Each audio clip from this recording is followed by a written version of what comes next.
শনিবার রাতে শিলিগুড়ি পৌর নিগমের 34 নম্বর ওয়ার্ডের দারুভাটি সংলগ্ন একটি সরকারি পার্কে বসে নকল পিস্তল, রড, বেসবল ব্যাট সহ বেশ কিছু ধারালো অস্ত্র নিয়ে অসাধু কাজের ছক কষছিল 10 থেকে 12 জনের একটি দুষ্কৃতী দল।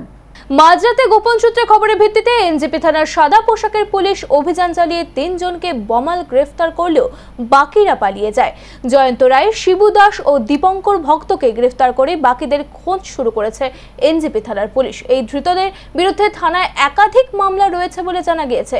এদের 3 জনকে রবিবার জলপাইগুড়ি আদালতে পাঠানো হয়।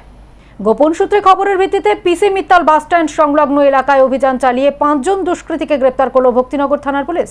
জানা গিয়েছে, শিলিগুড়ির পিসি মিত্তাল বাসস্ট্যান্ড সংলগ্ন এলাকায় কয়েকজন দুষ্কৃতী ঘোরাফেরা করছিল।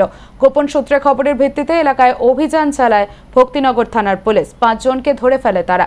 ধৃতদের নাম সুজিত তামাং, অভিজিৎ রায়, বিষ্ণু বর্মন, সঞ্জু দাস, সত্যকুমার। তারা রতনলাল বস্তি, বোতল কোম্পানি, বিবেকানন্দ নগরের বাসিন্দা।